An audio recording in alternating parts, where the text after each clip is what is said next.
Hello friends, welcome to my channel sharpen maths. आज हम लोग कॉम्प्लेक्स एनालिसिस का 25th 6 नंबर लेक्चर को डिस्कस करेंगे, जिसमें हम लोग क्वेश्चन देखेंगे। जो क्वेश्चन है वो यहाँ पे मैंने लिया है वो open mapping theorem, Picard's theorem. जैसा कि मैंने बोला है कि 30 सितंबर नेट का एग्जाम भी आने वाला है बहुत नज़दीक, तो 30 सितंबर तक कॉम्प्लेक्स एनालिसिस का कंप्लीट कोर्स मेरे चैनल पे आपको मिल जाएगा, क्योंकि ऑलमोस्ट मैं अपलोड कर चुका हूँ। प्रीवियस ईयर सीएसआर नेट और गेट के क्वेश्चन के साथ साथ मैं ऑलमोस्ट सारे चीज़ें मेन अप्रॉक्स टॉपिक 80% डिस्कस कर चुका हूँ, अपलोड कर चुका हूँ, मोर देन 80%। और टॉपिक जो अभी मैं नेक्स्ट अपलोड करने वाला हूँ वो काफ़ी इंपॉर्टेंट है नेट पॉइंट ऑफ व्यू से। स्क्वाज लीमा जो है, इससे एग्जाम में बहुत सारे क्वेश्चन आते हैं, बहुत छोटा सा थ्योरम बट इससे क्वेश्चन आते हैं, तो ये चीज़ें डिस्कस करूंगा। आइडेंटिटी थ्योरम अपकमिंग वीडियोस मेरा रहेगा, ये सब टॉपिक से क्वेश्चन आते हैं, तो ये टॉपिक मैं डिस्कस करूंगा, इस पर वीडियो बनाऊंगा। और उसके बाद जो बचा हुआ है लास्ट मैपिंग, मैपिंग में बाइलिनियर ट्रांसफॉर्मेशन और कन्फॉर्मल मैपिंग, इतने सारे टॉपिक बचे हुए हैं। मैं चाहूँगा कि ये 30 सितंबर तक टोटली अपलोड कर दूँ इस अपने चैनल पे, जिससे कि आपको एग्ज़ाम प्रिपरेशन करने में ज़्यादा टाइम नहीं देना पड़े। और ये जो टॉपिक है ख़त्म करने के बाद मैं टेस्ट सीरीज भी लूँगा, कॉम्प्लेक्स एनालिसिस का टेस्ट सीरीज इस चैनल पे फ्री ऑफ कॉस्ट ऑर्गेनाइज कराने की कोशिश करूँगा, जैसा कि मुझे कमेंट्स मिले हैं। और साथ में जो भी कमेंट्स मिलते हैं मैं देखते रहता हूँ। जैसे कुछ ने बोला है कि मेजर थ्योरी पे सर कुछ वीडियो बना दी लेवेग में इंटीग्रल पे, मैं नेक्स्ट वीडियो उस पर भी अपलोड करूँगा। इस कॉम्प्लेक्स एनालिसिस का ड्यूरिंग में ये सारे टॉपिक पे वीडियो अपलोड करूँगा। यूनिफॉर्म कंटिन्यूटी, मेरा थोड़ा टेक्निकल इशू ना हो तो मैं बहुत जल्दी ये यूनिफॉर्म कंटिन्यूटी हो गया। और भी जो भी कमेंट आते हैं सबको देखते रहता हूँ। कमेंट के अनुसार मैं जो भी आपको अगर दिक्कत हो तो आप भी कमेंट बॉक्स में कमेंट कर सकते हैं टॉपिक पे प्रॉब्लम से, तो मैं उस पर अपलोड करने की कोशिश करूँगा। और उसके बाद में प्रीवियस ईयर जो भी बताया हूँ कि रियल एनालिसिस हो गया, complex analysis, topology, points of topology पे जैसे अपलोड करता हूँ, बहुत सारे चैनल डिस्क्रिप्शन में मिल जाएगी लिंक आपको। लीनियर अलजेब्रा हो गया, री एनालिसिस हो गया, तो प्लेलिस्ट आप विजिट कर सकते हैं। तो स्टार्ट करते हैं आज के वीडियो लेक्चर को। फर्स्ट जो क्वेश्चन यहाँ पे मैंने लिया है वो सीएसआर नेट दिसंबर 2017 में पूछा गया है। सीएसआर नेट दिसंबर 2017 पार्ट सी में 4.75 मार्क्स में पूछा गया है। देखिए कैसे यहाँ पे मैं क्वेश्चन को जो थ्योरम अप्लाई हो रहा है उसको मैं प्रॉपर लिखा हूँ, उसको भी मैं डिटेल से एक्सप्लेन करके आपको रिलेट करके बताऊंगा, जिससे आपको अप्लाई करने में इस थ्योरम को, open mapping theorem, Picard theorem को कैसे अप्लाई करना है, कैसे सोचना है, क्या हो रहा है, ये समझ में आएगा। तो क्वेश्चन पहले देखते हैं। Let f be a non constant entire function and E be the image of f. F क्या है? सबसे पहले नॉन कांस्टेंट इंटायर है, नॉन कांस्टेंट इंटायर फंक्शन है, और ई जो है उसका इमेज है। ठीक है, तो ई के बारे में पूछ रहा है कि E is an open set. E क्या होगा? ओपन सेट होगा। सेकेंड में बोल रहा है ई इंटरसेक्शन, ये सेट वो सारे कॉम्प्लेक्स नंबर का कलेक्शन जो इस ओपन यूनिट डिस्क को सेटिस्फाई करता है, यानी ओपन यूनिट डिस्क और ई का इंटरसेक्शन जो होगा इन पट्टी होगा, ये बोल रहा है सेकेंड ऑप्शन। थर्ड ऑप्शन जो बोल रहा है E intersection R is non empty. Fourth option बोल रहा है E is a bounded set. ठीक है, तो देखते हैं। First question, is an open set. ठीक है, इसमें हम लोग डायरेक्टली क्या करेंगे, ओपन मैपिंग लगाएंगे। ओपन मैपिंग थ्योरम कैसे ओपन मैपिंग लगाएंगे? पहला नंबर तो नॉन कांस्टेंट इंटायर है, और नॉन कांस्टेंट इंटायर फंक्शन जो होता है वो किस पे इंटायर है, इसका मतलब वो इसका डोमेन जो है पूरा कॉम्प्लेक्स प्लेन है, कॉम्प्लेक्स प्लेन में इंटायर है। तो ये क्या करेगा, ओपन सेट को ओपन में मैप करेगा ओपन मैपिंग थ्योरम से। जैसे कि मैं यहाँ पे प्रॉपर लिखा हुआ भी हूँ कि ओपन मैपिंग थ्योरम होता क्या है। A non constant analytic function on a connected domain maps open set to open set.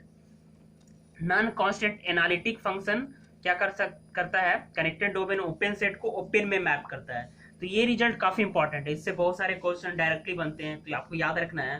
यहाँ पे नोट भी कर सकते हैं, मैंने प्रॉपरली लिखा है कि नॉन कांस्टेंट एनालिटिक होगा, नॉन कांस्टेंट इंटायर होगा, तो ओपन सेट को क्या करेगा, ओपन सेट में मैप करेगा। तो ये चीज यहाँ पे अप्लाई करेंगे। तो इसका जो डोमेन क्या है, कॉम्प्लेक्स प्लेन है, तो ये क्या है, ओपन ही होता है, आर स्क्वायर प्लेन जैसा होता है, तो ये क्या है, ओपन है।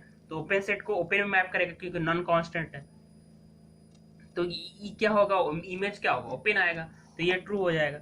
सेकेंड ऑप्शन बोल रहा है E intersection this is empty. अब बताइए ई इंटरसेक्शन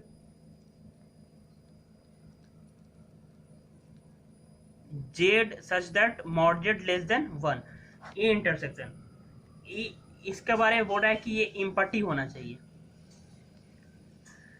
इसका ये ई आएगा क्या, नॉन कांस्टेंट इंटायर फंक्शन जो होता है उसका इमेज क्या आएगा, इमेज यहाँ पे आप पिकार्ड्स थ्योरम इजीली अप्लाई कर सकते हैं कि पिकार्ड्स थ्योरम बोलता है कि इंटायर फंक्शन जो होता है उसका इमेज जो होता है ऑलमोस्ट एवरी पॉइंट को अटेंड करता है, सी का ज़्यादा से ज़्यादा एक पॉइंट को ओमिट कर सकता है। जैसे मैं पिकार्ड्स थ्योरम भी प्रॉपरली यहाँ पे लिखा हूँ, पिकार्ड्स थ्योरम एक तो होता है Picard's theorem, every non constant entire function omit at most one point complex as its value. Non constant entire function जो है ज़्यादा से ज़्यादा कॉम्प्लेक्स एक वैल्यू को ओमिट कर सकता है, यानी एक वैल्यू को छोड़ सकता है। जैसे कॉम्प्लेक्स प्लेन है तो सारा वैल्यू अटेंड करेगा नॉन कांस्टेंट इंटायर, इसका इमेज सारा होगा, ज़्यादा से ज़्यादा एक पॉइंट को छोड़ सकता है।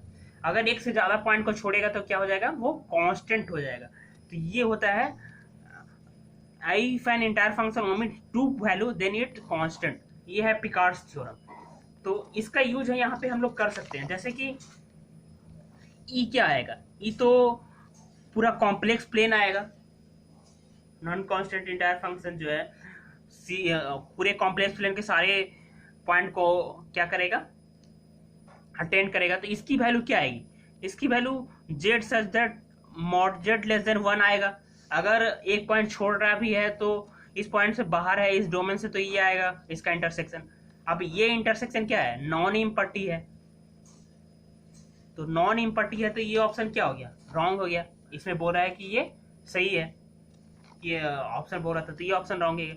E intersection R is non empty, E intersection R अभी बताया, ई क्या आएगा, कॉम्प्लेक्स प्लेन आएगा, या फिर कॉम्प्लेक्स प्लेन में एट मोस्ट 1 पॉइंट छोड़ सकता है पिकार्ड्स थ्योरम से। नॉन कांस्टेंट है तो 2 तो छोड़ेगा तो कांस्टेंट हो जाएगा, बट 2 छोड़ देगा तो वो कंट्राडिक्ट कर जाएगा क्वेश्चन, तो एक ही छोड़ सकता है। तो ये या तो ये इमेज आएगा और ये इमेज आएगा, ये इमेज आ रहा है तो ई का वैल्यू ये है, सी है।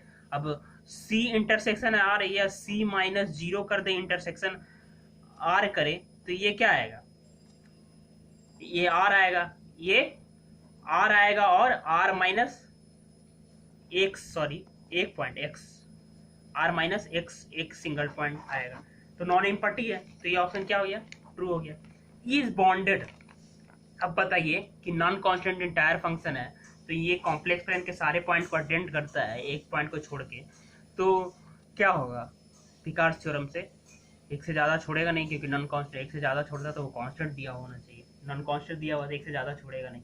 तो ये कॉम्प्लेक्स प्लेन है, कॉम्प्लेक्स प्लेन क्या होता है, अनबॉन्डेड होता है, एक पॉइंट छोड़ने के बाद भी अनबॉन्डेड रहेगा, तो ये बॉन्डेड सेट बोल रहा है, तो ये ऑप्शन क्या होगा, रॉन्ग होगा।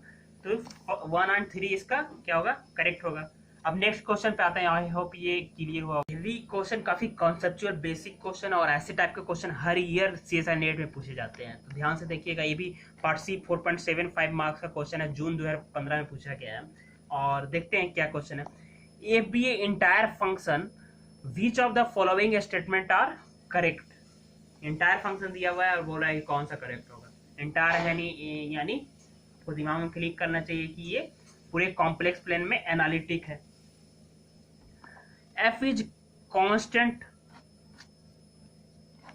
if the range of f is contained in a straight line, बोल रहा है कि ये जो है कांस्टेंट होगा। अब इसका अगर रेंज जो है स्ट्रेट लाइन में कंटेंट कर जाए, स्ट्रेट लाइन के अंदर बिलोंग कर जाए। f is constant if f has a uncountable number of 0, f is constant if f is bounded on this set collection of complex number real part of z less equal 0। F is constant if real part of F is bonded. ये सारे क्या है, options given है। तो जैसे देखिए F is constant entire है, constant के बारे में बोल रहा है, तो डायरेक्ट आप पिकार्ड्स थ्योरम अप्लाई करेंगे। क्या पिकार्ड्स थ्योरम बोलता है, मैं यहाँ पे प्रॉपरली लिखा हुआ हूँ कि every non constant entire function omit at most one point. एक से ज्यादा से ज्यादा एक पॉइंट कॉम्प्लेक्स प्लेन का नॉन कांस्टेंट इंटायर फंक्शन छोड़ सकता है। यानी मतलब कॉम्प्लेक्स इमेज जो होगा नॉन कांस्टेंट इंटायर का सारा पॉइंट होगा एक्सेप्ट एक पॉइंट को ज्यादा से ज्यादा छोड़ सकता है। उसी तरह Picard little theorem for meromorphic function होता है, इसको भी आप देख लीजिए क्योंकि ऐसा क्वेश्चन अगर मेरोमॉर्फिक आ गया तो मेरोमॉर्फिक पे थोड़ा सा चेंज होता है। क्या चेंज होता है कि every meromorphic function phi in C that omits 3 distinct value is necessary constant. इसमें कि दो वैल्यू इंटायर है, तो दो फंक्शन दो पॉइंट छोड़ेगा तो कांस्टेंट होगा, बट मेरोमॉर्फिक में दो छोड़ सकता है, ज्यादा से ज्यादा 2 पॉइंट को छोड़ सकता है तो भी नॉन कांस्टेंट होगा। बट अगर 3 पॉइंट छोड़ेगा तो वो क्या हो जाएगा, कांस्टेंट होगा। जैसे कि इसमें 2 पॉइंट छोड़ना चाहिए, तो मेरोमॉर्फिक है। मेरोमॉर्फिक और इंटायर में थोड़ा सा डिफरेंस होता है कि इंटायर मेरोमॉर्फिक हो सकता है, बट मेरोमॉर्फिक जरूरी नहीं कि इंटायर हो। मेरोमॉर्फिक में सिमिलरिटी हो सकता है पोल टाइप का, तो वो हो गया। तो ये है पिकार्ड थ्योरम। तो ये इजीली अप्लाई कर सकते हैं फर्स्ट ऑप्शन में। जैसे F is content in the range, F is constant if range of F content in straight time. जैसे ये अगर इंटायर है, अगर नॉन कांस्टेंट होता तो क्या होता है, सारा पॉइंट को अटेंड करता, बट ये बोल रहा है कि कॉम्प्लेक्स प्लेन की एक लाइन जो है उसी के अंदर सारा इमेज कंटेंट है, तो ये क्या हो जाएगा, कांस्टेंट हो जाएगा। अगर नॉन कांस्टेंट हो लाइन के अंदर कंटेंट कर जाए तो कंट्राडिक्ट कर जाएगा ना। मान ले नॉन कांस्टेंट है और ये लाइन के अंदर कंटेंट कर जाए तो कंट्राडिक्ट कर जाएगा कि नॉन कांस्टेंट, तो ये कांस्टेंट होना चाहिए।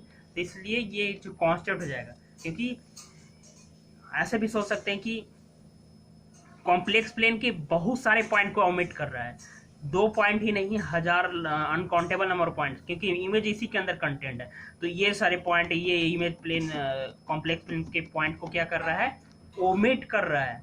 ओमिट कर रहा है तो ये क्या हो जाएगा, कांस्टेंट हो जाएगा पिकार्ड थ्योरम से। तो ये ऑप्शन क्या हो जाएगा, ट्रू हो जाएगा। F is constant if has a uncountable number is 0। एक रिजल्ट मैंने डायरेक्ट लिखा है, इसको यहाँ पे आप अप्लाई कर सकते हैं। ये सब इंपॉर्टेंट रिजल्ट है जिससे कि डायरेक्ट कॉम्प्लेक्स एनालिसिस के जो क्वेश्चन आते हैं एग्जाम में सॉल्व होते हैं कि इंटायर फंक्शन है काउंटेबल नंबर ऑफ 0। अब अनकाउंटेबल नंबर ऑफ 0 बोल रहा है कि F is constant if has a countable. Entire function को अगर अनकाउंटेबल नंबर ऑफ 0 जो हो जाए तो वो क्या हो जाएगा, कांस्टेंट हो जाएगा। तो ये ट्रू। थर्ड ऑप्शन देखते हैं हम लोग। एफ क्या है, इंटायर फंक्शन है। इंटायर फंक्शन है तो बोल रहा है कि F is constant if F is bonded on this set, यानी वो सारे कॉम्प्लेक्स प्लेन के नंबर जो उसका रियल पार्ट क्या हो, लेस इक्वल 0, यानी कॉम्प्लेक्स प्लेन के लेफ्ट हाफ प्लेन पे बॉन्डेड हो तो वो कांस्टेंट होगा, इंटायर फंक्शन होगा। तो देखते हैं हम एक counter example e to the power z ले लेते हैं। ठीक है, e to the power z क्या होगा, e to the power x plus i y. इसका मॉडुलस निकालते हैं तो क्या आएगा, e to the power x plus i y modulus e to the power x e to the power i y. ठीक है, अब बताइए ये तो 1 हो जाएगा तो बचेगा e to the power x। अब लेफ्ट हाफ प्लेन इस रीजन में mod real part of z less equal 0 ये रीजन आएगा। इस रीजन में e to the power x क्या आएगा, e to the power x graph ये होता है ऐसे। तो लेफ्ट हाफ प्लेन में इस ये है बॉन्डेड होता है 0 से इसकी वैल्यू क्या आती है, 1 होती है। तो बॉन्डेड होता है तो ये क्या हो गया, लेस देन m, बॉन्डेड हो गया। तो एक ऐसा एग्जांपल मिल गया जो कि बॉन्डेड है इस रीजन में e to the power z, तो ये क्या हो गया, नॉन कांस्टेंट है। देख पा रहे हैं हम लोग कि नॉन कांस्टेंट जेड पर डिपेंड कर रहा है, तो बोल रहा है कि ये कांस्टेंट होगा, तो ये ऑप्शन क्या हो गया, रॉन्ग हो गया। तो ऐसे ऐसे e to the power i z, e to the power z लेकर ऐसे ऐसे क्वेश्चन को आप डिस्कार्ड कर सकते हैं। अब हम लोग फोर्थ क्वेश्चन देखते हैं। फोर्थ क्वेश्चन बोल रहा है F is constant, F is real if the real part of F is bounded. अब real part of F bounded हो जाए, एफ इंटायर है, यू प्लस आई भी टाइप का इसका इमेज होता है, कॉम्प्लेक्स नंबर है, तो ये क्या होगा, इसका रियल पार्ट u क्या हो जाए, u बॉन्डेड हो जाए, u बॉन्डेड हो जाएगा। यानी कॉम्प्लेक्स प्लेन का जो सपोज ऐसे बॉन्डेड होगा तो ये रीजन हो सकता है कॉम्प्लेक्स प्लेन का, ये रीजन हो सकता है कॉम्प्लेक्स प्लेन का एफ का जो कि इमेज हो। बट हम लोग जानते हैं कि अगर नॉन कांस्टेंट इंटायर होता है तो ये क्या होना चाहिए, पिकार्ड्स थ्योरम से एटमोस्ट 1 पॉइंट ही ओमिट कर सकता है। बट ये रीजन का uncountable number of points limit करेगा क्योंकि रियल पार्ट बॉन्डेड कर दिया है, तो यू जो है कहीं फिक्स से वैरी करेगा, बट भी कहीं कुछ भी हो सकता है, इसलिए मैं ये रीजन लिया हूँ। तो इससे क्या होगा कि ये रीजन क्या हो जाएगा, ओमिट कर जाएगा ना, uncountable number of points more than 2 points omit करेगा, तो ये फंक्शन क्या हो जाएगा, कांस्टेंट होगा। तो बोल रहा है F is constant if the real part of F is bonded, तो ये ऑप्शन क्या होगा, रॉन्ग, करेक्ट होगा। आई होप ये आपको क्लियर हुआ होगा। तो थैंक यू फ्रेंड्स।